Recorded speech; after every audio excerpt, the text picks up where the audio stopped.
Continuação do tópico de treliças, né, na disciplina de análise não linear. No material anterior, nós havíamos formulado o problema da treliça com uma barra somente, né, uma barrinha de treliça, e analisado as expressões matemáticas que surgem para sua, por exemplo, para a sua relação carga-deslocamento, considerando várias diferentes medidas de deformação.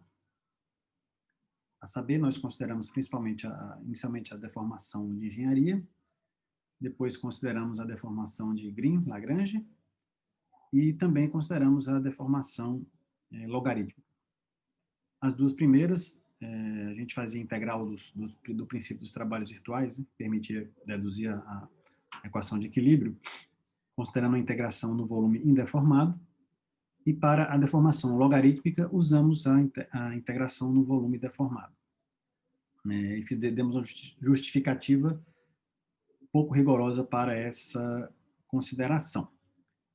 Mas depois de ver todas as equações, né, nós chegamos a algumas conclusões observando as equações, mas chega a hora da gente ver o que realmente acontece em termos de carga-deslocamento daquela treliça, né, que é o que interessa quando a gente se preocupa aí com analisar o comportamento à medida que o carregamento vai evoluindo.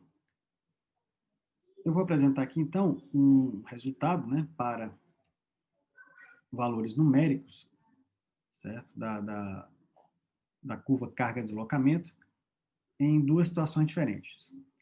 Primeiramente, bom, os dados exatos que eu usei aqui não eu tenho disponível, depois eu posso passar, né? Mas o que importa mais para a gente qualitativamente como essa curva se comporta, né? Então, aqui no eixo horizontal a gente tem os deslocamentos. Na verdade, o deslocamento é menos o deslocamento, porque a gente colocou o eixo para cima, né? E o que interessa da minha treliça é quando a carga está para baixo. Então, vou fazer um desenhozinho da treliça aqui para a gente se recordar, né? Como é que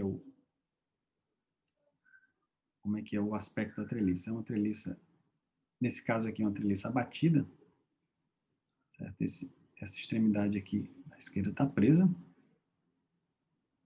essa extremidade da direita está submetida a um carregamento P. Certo? Então, essa é a configuração original com comprimento L. E nós obtivemos várias, para cada medida de deformação, nós obtivemos o deslocamento de P em função de V, né, do deslocamento vertical. Lembrando que o deslocamento vertical, né, era... Só um minuto. O deslocamento vertical era medido nesse, né, nesse nó da direita. Então, deixa eu colocar aqui. Certo? O deslocamento vertical V medido a partir daqui. Certo? E nós obtivemos para as várias medidas de deformação que consideramos a expressão dessa curva P em função de V. Dependendo da relação, da medida de deformação que escolhemos, essa expressão, né, ela era mais ou menos complicada. Bom, o fato é o seguinte, aqui nós estamos vendo os resultados numéricos, né, um gráfico, nesse gráfico, os resultados numéricos da curva menos P e menos V. Por que menos? Porque o V positivo aqui é a treliça indo para cima. Né?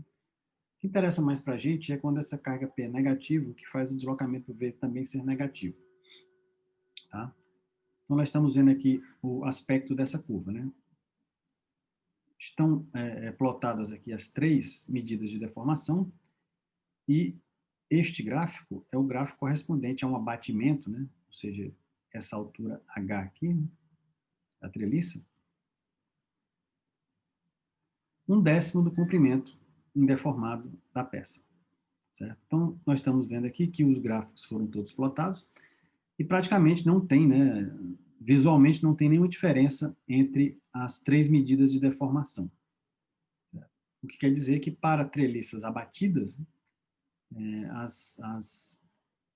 as três medidas de deformação dão praticamente o mesmo resultado. Tá? Nós vemos, então, vamos discutir um pouco qualitativamente como é que é essa curva agora. Né?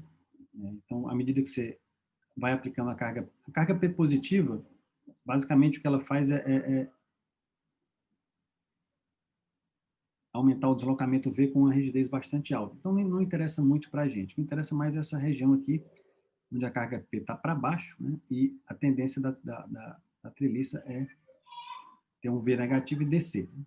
Certo? E ela ficar comprimida, certo? Quando essa carga P for para baixo, você vai comprimir essa barra. Então, é interessante a gente ver o comportamento dela a partir da carga V igual a zero, e dela para baixo, crescendo cada vez mais. Então, a gente tem aqui um trecho inicial, em que a treliça esse ponto vai se deslocando para baixo, né? Esse ponto vai se deslocando para baixo, e você tem uma situação onde a treliça ela resiste, né? Ela resiste com uma certa rigidez, certo? E até essa rigidez, que é a derivada da carga em relação ao deslocamento, ela começa inicialmente aqui e vai caindo até que você atinge aqui um determinado, antes do deslocamento igual a H, certo? Antes de chegar aqui, digamos, a treliça ficar horizontal, você chega a um ponto onde a rigidez se anula, certo? Quando a rigidez se anula, evidentemente, você não pode mais aumentar a carga, você não pode aplicar carga sobre uma estrutura que tem uma rigidez nula. Você tem que usar artifícios, né? Para continuar a percorrer esse caminho de equilíbrio, você tem que lançar artifícios que te permitam traçar o restante da curva carga-deslocamento. Ou seja, a partir desse ponto, uma determinada, mais ou menos aqui, uma determinada altura intermediária, a rigidez da treliça é negativa. Então, para você continuar a traçar essa curva, no nosso caso não tem problema nenhum, né? Porque eu tenho a expressão analítica da carga em função do deslocamento para as três medidas de deformação. Então, como eu tenho a expressão analítica, foi o que eu fiz aqui. Simplesmente mandei o MATLAB plotar essa curva com a forma que eu passei para ele, certo? Mas na prática, né, quando você comprime uma treliça dessa, você aplica essa carga na treliça para baixo, vai chegar um ponto onde a sua rigidez vai se tornar nula e você, por exemplo, em termos de laboratório, você tem que ter um equipamento especial para traçar esse trecho para acompanhar esse trecho de rigidez negativa. Como normalmente você não tem esse equipamento especial, o que você vai fazer é o seguinte: quando a treliça chegar nesse ponto de rigidez nula, você vai saltar, né? Saltar para um ponto lá na frente, na curva carga-deslocamento. Certo? Isso é o que a gente chama de salto dinâmico, né? Você vem carregando aqui, de repente a rigidez ficou nula, você não tem como percorrer esse trecho, né? Porque para percorrer esse trecho você teria que ter um dispositivo que fosse diminuindo a carga e aumentando o deslocamento. Em laboratório você pode fazer isso, e numericamente você pode fazer isso também, mas com equipamentos especiais em laboratório. Mas no dia a dia, por exemplo, você carregaria até aqui, certo? E nesse ponto você não conseguiria mais aumentar a carga. Se você aumentasse a carga, você pularia lá para uma posição aqui diametralmente oposta, digamos assim, né, dessa treliça. Certo? Seria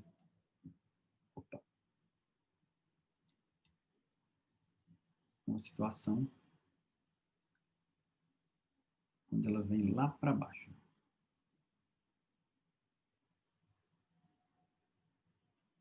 Certo? Ela vem lá para baixo e ganha rigidez de novo.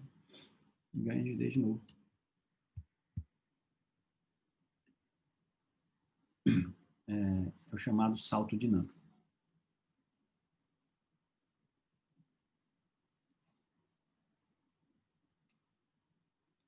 No nosso exemplo, como eu tenho, né, a possibilidade, né, de traçar essa curva analiticamente, porque eu conheço a expressão, certo? Nós vemos que para eu passar desse primeiro ponto limite, isso aqui é chamado de ponto limite, né? Em estabilidade vocês vão estudar isso a fundo, né? Como é que se caracterizam esses pontos limites. Quando você chega nesse ponto limite, o caminho de equilíbrio ele passa a ser um caminho cuja rigidez é negativa. Isso quer dizer o quê? Que eu só consigo aumentar o deslocamento se eu diminuir a força, certo? Lembrando que a rigidez, né? Rigidez Nesse caso, é definida como a derivada da carga em relação ao deslocamento. Então, nesse trecho inicial, você tem uma rigidez positiva. Quando você chega no ponto limite, você tem uma rigidez negativa. Isso aqui de K. Você começou com um K maior do que zero, depois passou por um K rigidez negativa. Numa determinada posição, também na mesma deformação ali desse outro ponto limite, você volta a ganhar rigidez. Você volta a ter... Opa. Ele sempre está mudando o que eu quero. Deixa eu ligar de novo aqui a canetinha.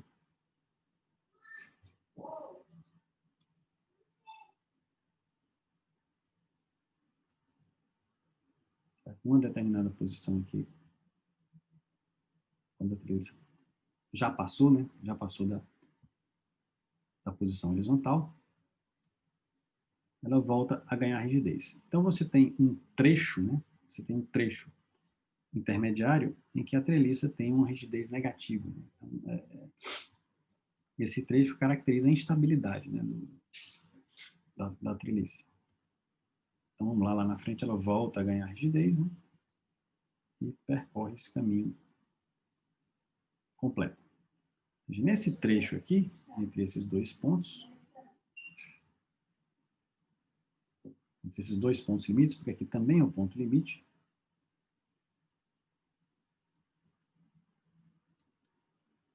você tem um trecho onde o comportamento dela é instável.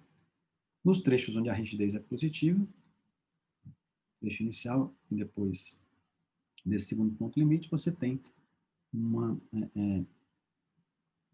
você volta a ganhar rigidez na treliça e essa rigidez só faz aumentar na medida que você vai aumentando o carregamento. Então, vamos ver o que acontece, né, com essa treliça aqui à medida que você percorre, né, essa curva carga-deslocamento. Então, o que aquele gráfico lá mostra é que você tem, né, vou colocar um trecho inicial, né, vou rebater aquele gráfico aqui do lado da figura. Né. Você tem um trecho inicial, você com a carga P para baixo, certo? Com a carga P para baixo, você começa a carregar e a treliça, ela tem uma rigidez, né? Só que em um determinado ponto ela perde essa rigidez. Okay? E essa rigidez se torna negativa, até que na posição horizontal, a carga tem que voltar a ser zero. Né? E a posição horizontal, o deslocamento o deslocamento é igual à própria altura H. Né? Certo? Isso aqui é o deslocamento. Quando for igual à altura H, a barra está na horizontal e o equilíbrio vai exigir que a força seja zero. Então, a força passa pelo zero aqui, sempre com rigidez negativa. A partir de um determinado ponto, ela volta a crescer.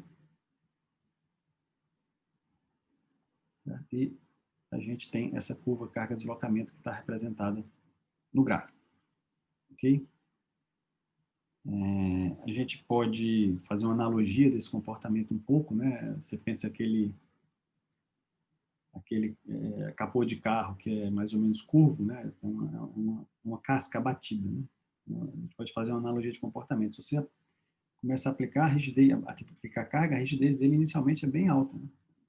Mas se você chega num determinado ponto, ele rapidamente ele se deforma, a massa aí no caso, né?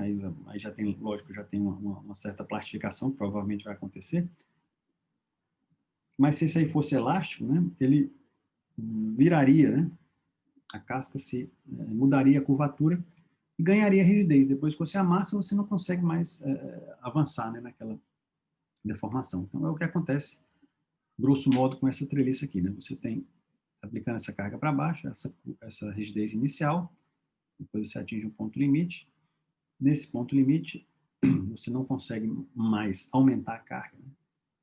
Certo? Você não consegue mais aumentar a carga, você pode diminuir a carga e aumentando o deslocamento. Quando a treliça está na posição horizontal aqui, certo? Você tem a carga P igual a zero.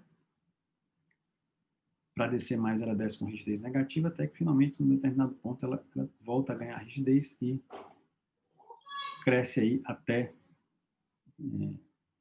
essa rigidez para cá, ela vai crescendo, né? Quando você está com a treliça lá para baixo, né? Por quê? Porque são as regiões, né, onde ela vai ser preferencialmente tracionada, né? Você começa, quando a carga for maior do que zero aqui, certo? Isso aqui é treliça tracionada.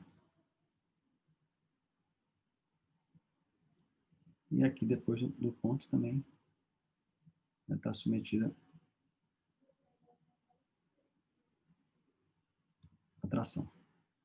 Certo? Então, nesses trechos intermediários é que acontece esse comportamento aqui de estabilidade, instabilidade e retorna-se à estabilidade. Eu não vou entrar em muito detalhe, né? Esse tópico é mais da disciplina de estabilidade, vocês vão estudar todas essas estruturas, né? De tipo trelice, e ver como é que a gente detecta os pontos limites, quais são os critérios para você determinar a estabilidade ou não. Mas o fato é que esse é um exemplo, né, clássico de não linearidade geométrica em que aparecem todas essas questões, né? Todas essas questões de rigidez, né? Rigidez positiva, rigidez negativa. Aparece aqui a questão dos grandes deslocamentos, né? E das medidas de deformação.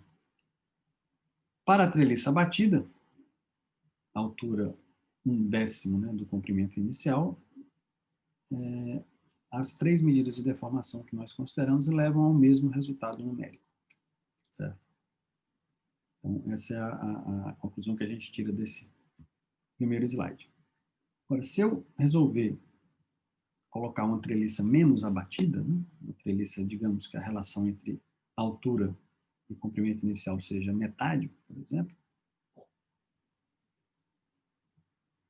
aqui, né, eu tenho duas vezes a mesma figura. Aí fica bem claro que as três medidas de deformação não fornecem o mesmo resultado. Essa mais baixinha aqui é a deformação de Green-Lagrange, logo em cima tem a deformação de engenharia, e a mais alta de todas é a deformação logarítmica. Tá? Esse seria de Green-Lagrange, essa do meio seria a de engenharia, e essa maior de todas seria a deformação logarítmica, certo? A mais alta aqui, que leva a um ponto limite com uma carga mais alta. Certo? Mas qualitativamente o comportamento é semelhante, né? Você tem um trecho com rigidez positiva, depois você tem o ponto limite, cai a rigidez, certo? Esse trecho aqui, que é o trecho instável, né? Com a rigidez da treliça negativa, nós conseguimos aqui representar facilmente porque eu tenho as expressões analíticas, né? Eu simplesmente mandei plotar, né? Eu atribuí valores ao deslocamento e calculei a carga correspondente. Certo? Isso é possível nesse exemplo, certo? Porque eu tenho só 1 grau de liberdade e eu tinha as expressões analíticas. Mas na prática você vai ter muito mais graus de liberdade e nem sempre é possível você impondo deslocamentos calculando a curva, a força correspondente. Né? Problemas com vários graus de liberdade, você precisa de técnicas especiais para fazer isso, certo? O que nós fazemos usualmente é chamado controle de carga, né? O que é mais intuitivo, o que é mais a primeira ideia que você tem, por exemplo, quando pensa em ensaiar uma peça no laboratório, é você ir aumentando a carga até levar aquela peça à ruptura. Uma estrutura desse tipo, que tem esses pontos aí, limites, né? Se você for ensaiar usando o controle de carga somente, aumentando a carga, aumentando a carga, aumentando a carga, o que vai acontecer é esse salto, né, dinâmico, você muda a curvatura da treliça dessa posição para essa, certo? E não consegue reproduzir facilmente esse trecho em laboratório. Claro que se tiver um equipamento especial, um equipamento chamado servo controlado, você consegue, em vez de aumentar a carga, você aumentar deslocamento. Você vai impondo deslocamento e diminuindo ou aumentando a carga. O equipamento tem possibilidade de fazer isso, né? E você consegue traçar todo esse caminho de equilíbrio, ok? Mas concluindo, esse é um caminho de equilíbrio que tem pontos limites, né? Tem um trecho com rigidez negativa. E para as 3 medidas diferentes de deformação, você tem também diferentes valores para a curva. Tá? Certo? Então, para o caso da treliça, que nesse caso, numericamente, eu usei um H sobre L igual a 1/2, esse menor abatimento faz com que dê resultados diferentes as curvas tensão-deformação. Desculpa, as curvas carga-deslocamento. Então, você deve estar se perguntando agora, né? Mas qual que é o correto? Né? Qual que é a resposta correta para esse problema? Certo? A resposta correta é que não há resposta correta. Né? A resposta que a gente busca é a resposta que reproduz resultados experimentais. Certo? Então, e quando você chega, por exemplo, num problema desse tipo, forçosamente você vai ter que fazer considerações sobre o material, para poder adotar as diferentes medidas de deformação. Ok? Mas o fato é que, para a treliça menos abatida, os valores obtidos pelas várias deformações, eles podem ser diferentes. Certo? Então, a curva carga-deslocamento passa a ser diferente para cada um dos 3 tipos de medida de deformação. Bom, tem alguns conceitos, né, que eu cheguei a falar rapidamente, né, esse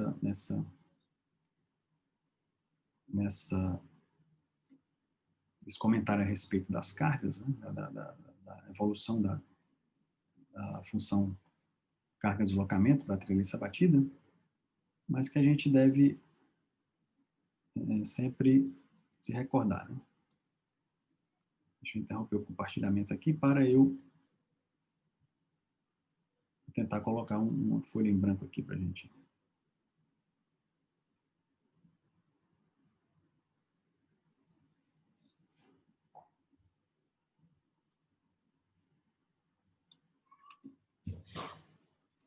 Certo? O primeiro conceito é o quê? A gente tinha na nossa treliça, né, uma relação entre carga e deslocamento. Eu vou pegar, para exemplificar, a relação carga-deslocamento para a deformação de Green. Qual foi a que a gente obteve? Nesse caso, a gente obteve, tá aqui, é A sobre L3, né?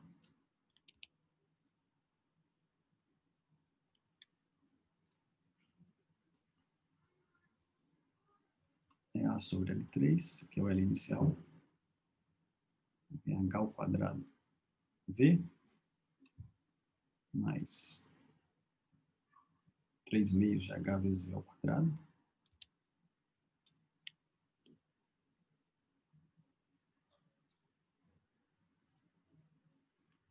Mas, se não me engano, é um meio de V3.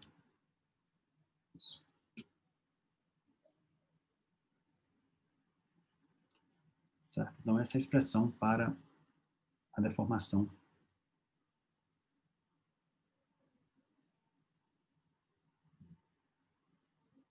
de Green-Lagrange na nossa treliça. Então, pessoal, por exemplo, se eu quiser calcular a rigidez tangente, que a gente chama, né, é simplesmente a derivada da carga em relação ao deslocamento.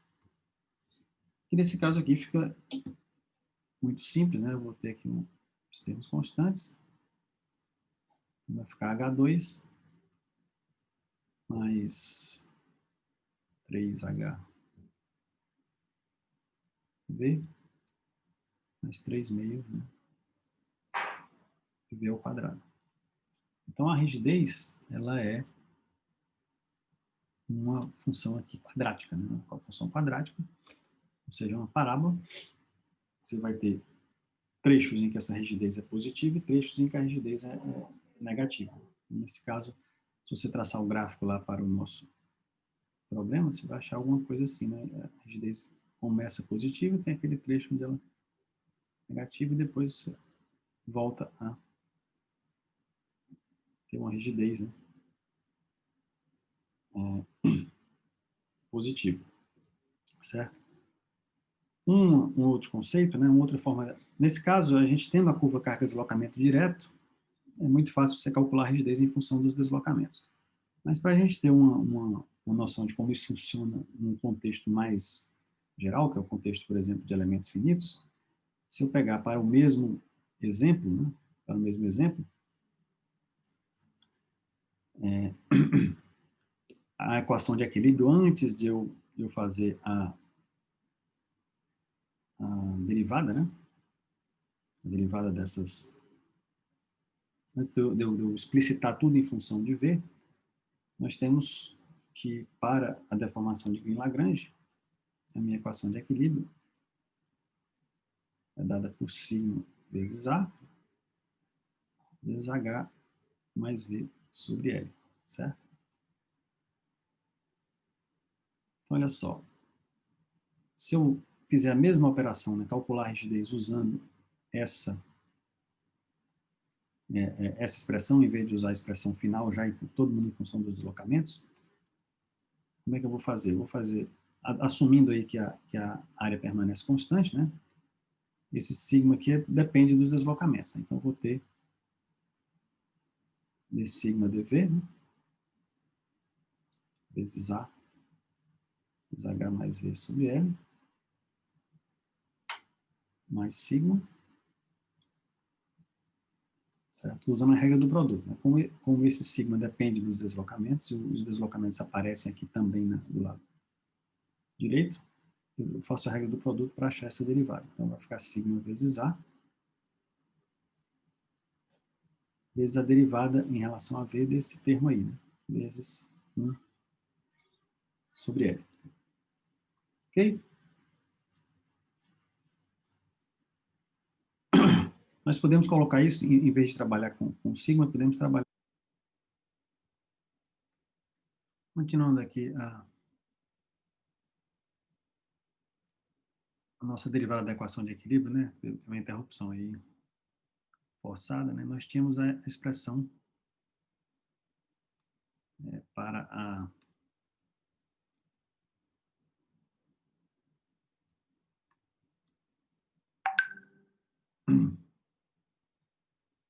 Onde é que está a caneta aqui?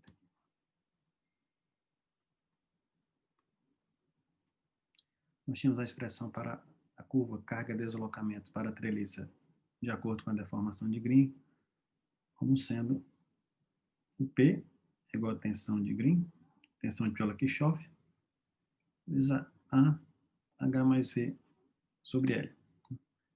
Então, o que nós tínhamos apresentado antes era que essa aqui é a minha relação carga-deslocamento, ou seja, a minha equação de equilíbrio, que vem do princípio dos trabalhos virtuais.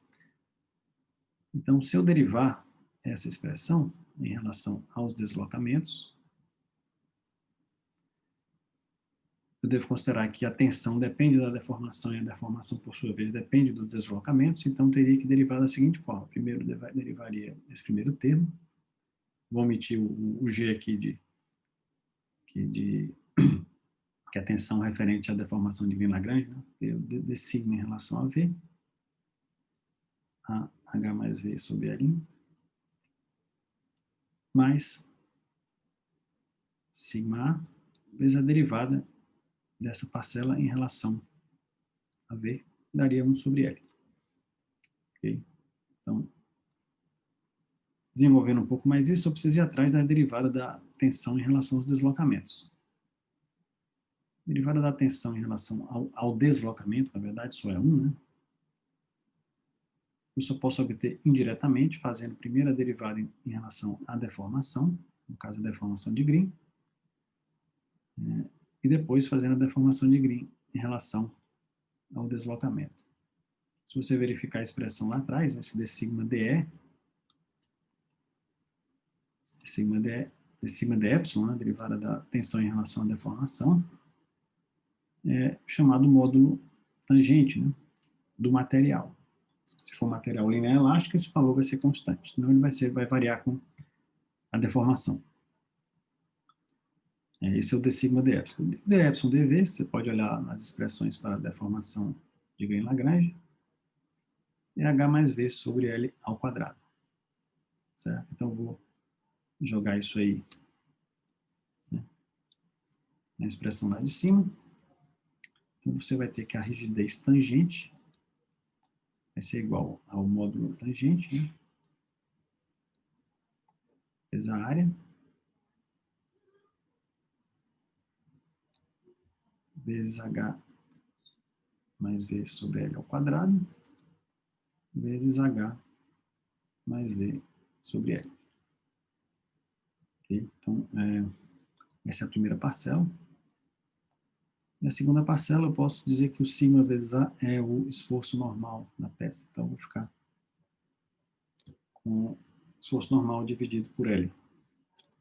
Eu vou reescrever a primeiro termo, né, para expressar a matriz.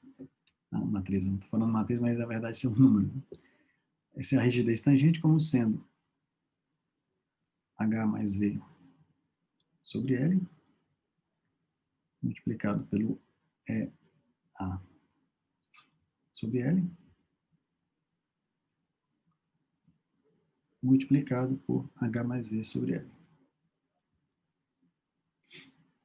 mais N sobre L. Bom, nesse exemplo em particular, a gente não ganha muita coisa expressar essa rigidez tangente desse formato, mas é só para ilustrar que isso aqui vai aparecer muito nas formulações de elementos finitos que usam a deformação de Green-Lagrange, ou seja, a formulação chamada Lagrangiana total, que nós vamos ver com detalhe posteriormente.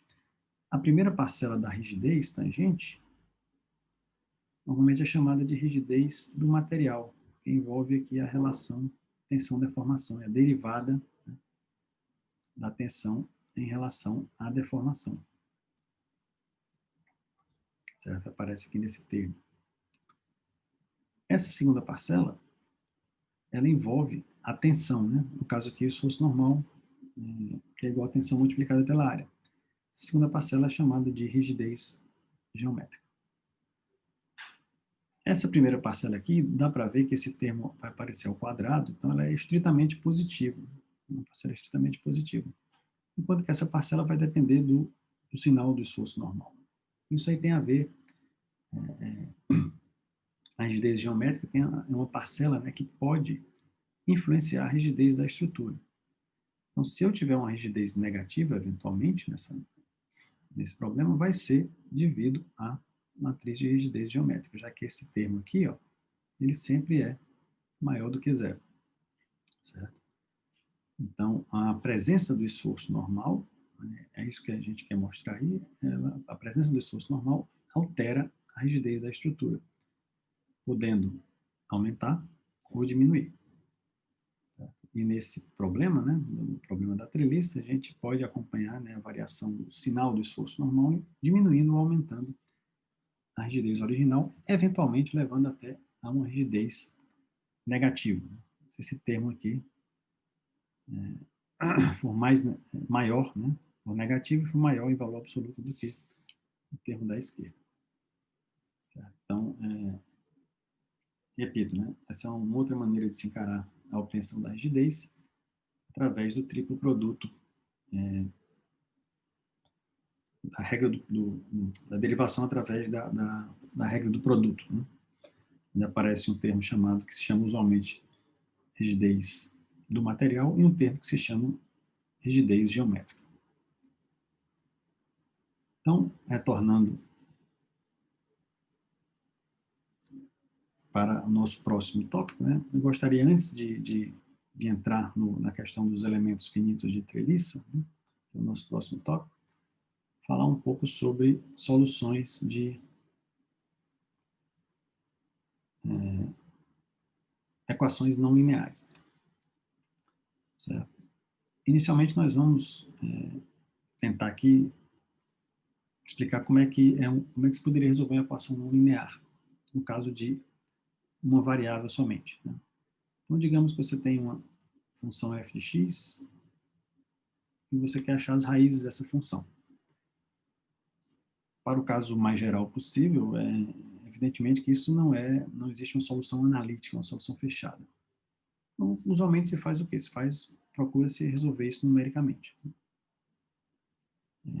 Existem alguns métodos para resolver essa equação numericamente. Alguns métodos, eles usam a derivada primeira, alguns métodos não usam só o cálculo da função, certo? Mas o método de Newton-Raphson, que é o método que se usa normalmente para resolver os problemas não lineares, as equações não lineares oriundas da formulação de elementos finitos, ele é um método de primeira ordem, ou seja, ele usa as derivadas. Então, vamos fazer aqui uma breve explanação sobre o método Newton-Raphson para equações com uma variável somente. Então, digamos que eu tenho aqui essa função que eu quero achar o ponto onde a raiz, né? Ou seja, eu quero achar esse ponto x asterisco. Certo? Eu não tenho como resolver isso analiticamente. Vamos deixar horizontal. Eu tenho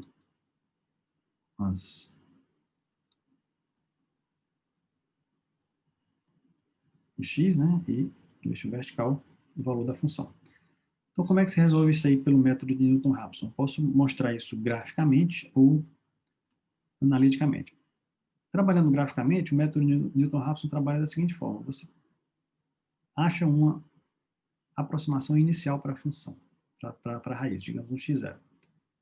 O seu chute inicial, digamos. Né? Evidentemente, se você calcular o f de x0 ou o f0, ele não vai dar 0, porque x0 não é raiz. Né?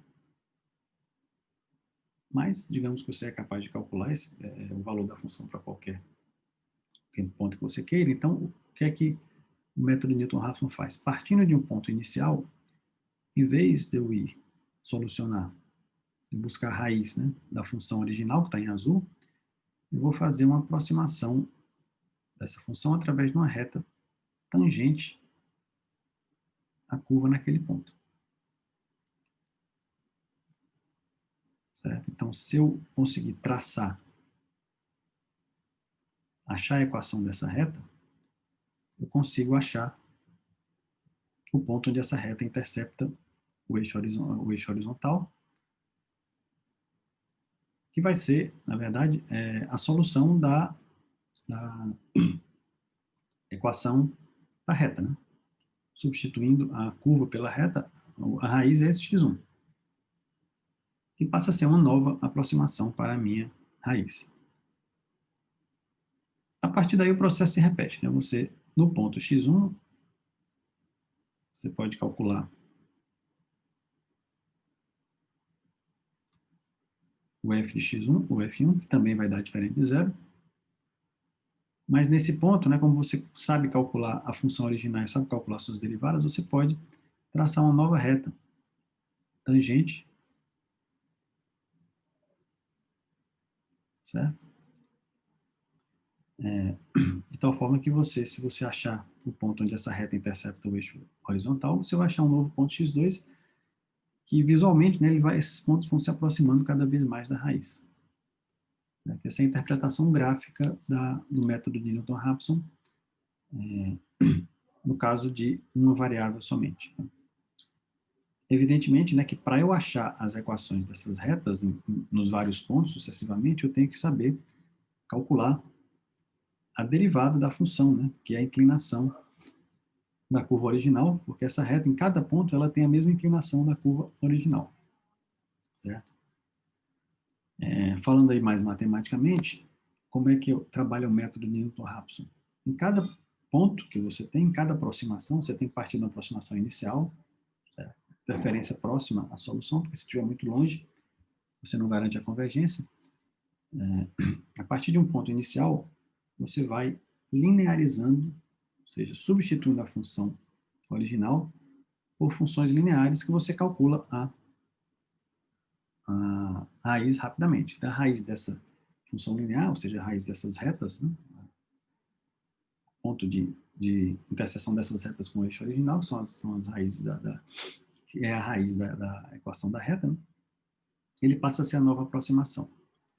Então, matematicamente, isso equivale a dizer que em cada passo, né, você vai linearizar a função original, que é o f, e você pode escrever isso da seguinte forma, o L, né, ou seja, a linearização da função x, num determinado ponto x igual a xk,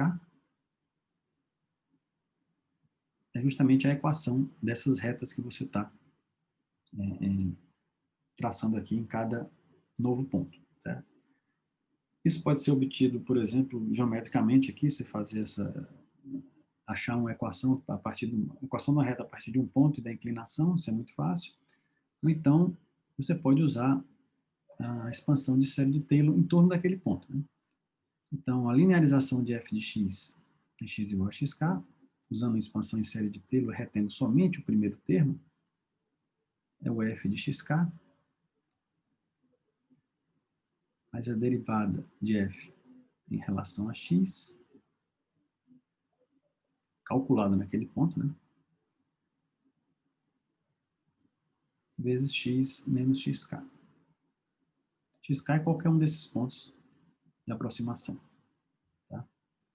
Então, essa segunda expressão que está aqui, linearização de f de x, ó, como você sabe f de xk e você sabe a derivada naquele ponto, você consegue calcular, ela é uma função linear em x. Né? Tá aqui a linearidade explícita desse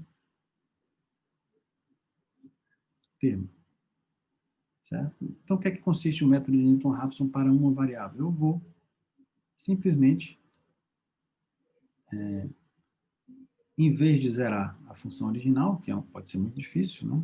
Pode ser até impossível, eu nem ter essa expressão explícita. No caso aqui, eu estou admitindo que eu tenho a expressão, né? Mas, digamos, pode ser muito difícil você achar essa raiz analiticamente. Em vez de eu zerar a equação original, eu vou zerar a aproximação linear dela. Então, olha só como é que fica, né? Eu vou ficar com df dx naquele ponto.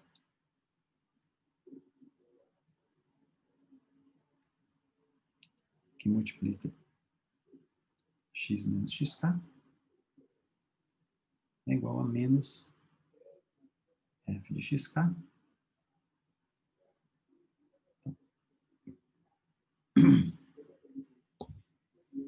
Eu posso achar, então, a solução para essa equação, né? Esse aqui em x menos xk é igual a df dx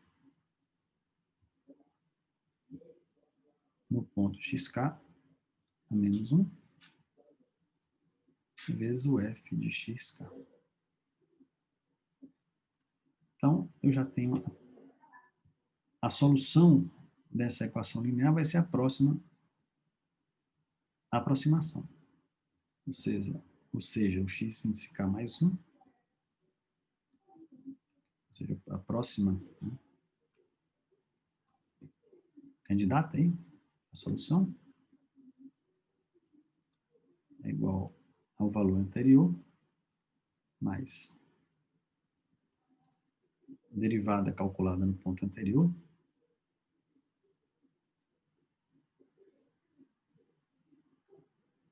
menos 1, vezes a função no ponto xk. Certo? Então, isso aqui é a lei, né, chamada lei de recorrência.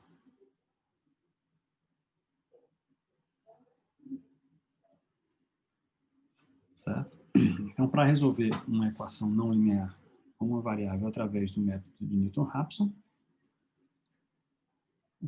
eu tenho uma aproximação x0 inicial e vou obtendo as próximas aproximações em função do valor da função no ponto atual e da sua derivada no ponto atual.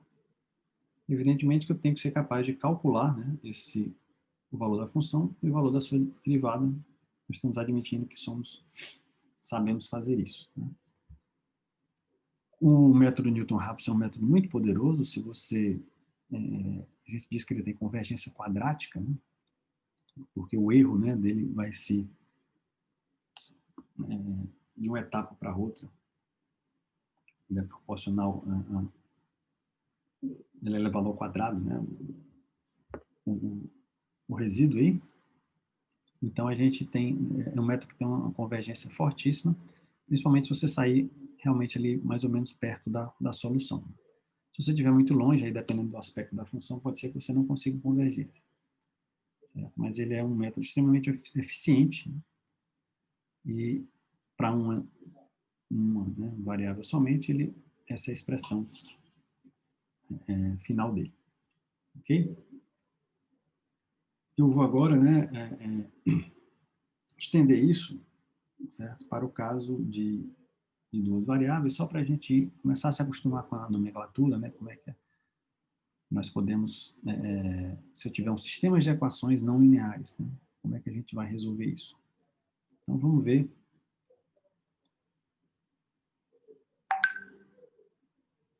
como é que é esse... Deixa eu salvar esse quadro branco aqui.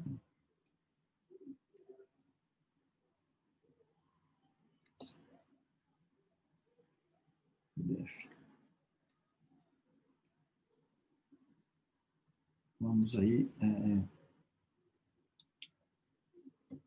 partindo agora de um exemplo com duas variáveis. Né? Então, se eu tiver um sistema de duas equações não lineares com duas variáveis, eu vou ter um problema desse tipo, né? Eu tenho que resolver f1, x1, x2 igual a zero, né? E mais f2, x1, x2 igual a zero.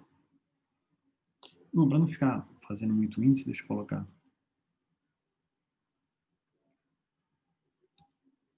xy, tá certo? Para não ficar escrevendo muito índice. Né? Então, vamos lá, eu vou ter f1 igual a zero, f2 de xy igual a zero, certo? São duas funções, ambas não lineares.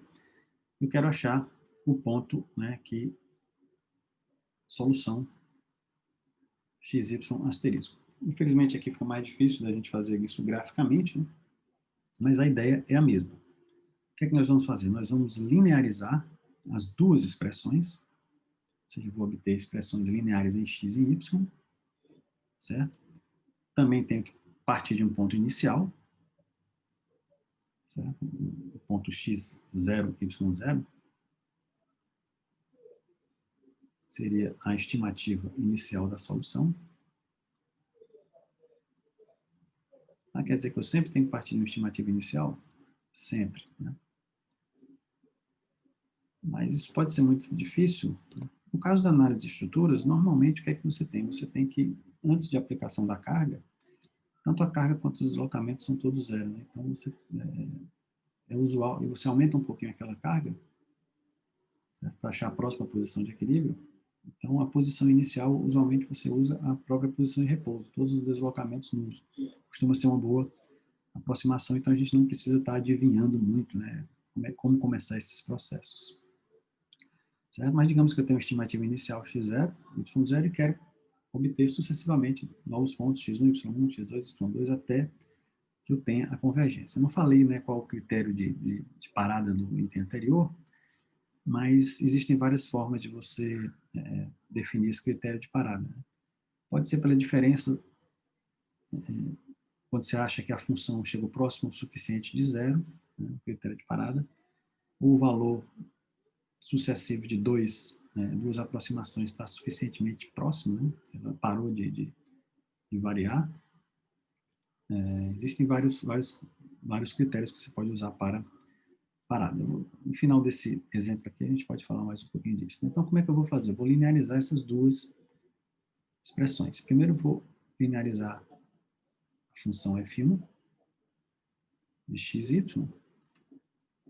no ponto, sei lá, xk e yk, é o ponto atual, né? Que começa no ponto x0 e y0, mas depois ele vai sendo atualizado. Como é que é essa linearização? É o valor da função, que eu sei calcular, Mas agora vem a coisa, né? A expansão em série de Taylor de uma função de várias variáveis tem que envolver todas as variáveis. Nós vamos reter somente os termos lineares. Então, vai ser a derivada de f1 em relação a x, calculada nesse ponto, certo? Não vou botar aqui, explicitar que é no x, k, y, k, senão vai ficar muito grande a expressão. Vezes x menos xk, mais a derivada de f1 em relação a y menos yk. Isso aí eu vou fazer igual a zero. Eu vou zerar. Em vez de resolver o sistema original, eu vou resolver o sistema que obtido a partir de duas funções linearizadas. Então, a linearização de f de x2, naquele ponto,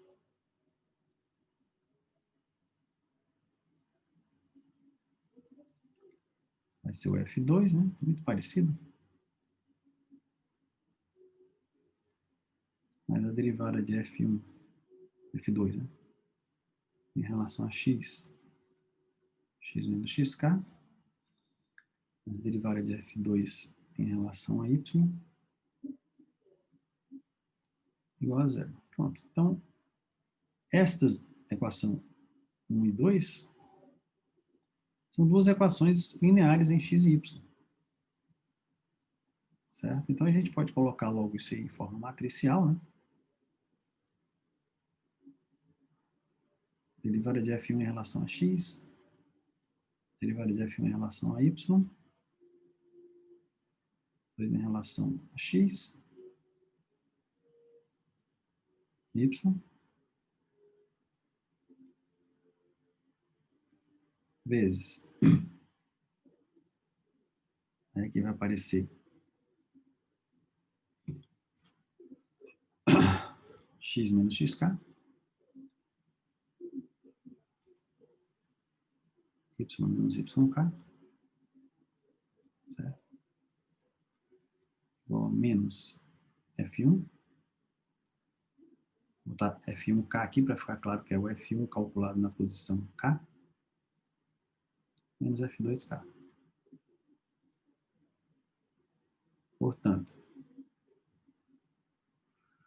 o x, k mais 1, o y, k mais 1, vai ser quem? Vai ser o xk, yk, mais essa matriz aqui, né? Certo? Vou colocar ela na inversa dessa matriz, na verdade, né?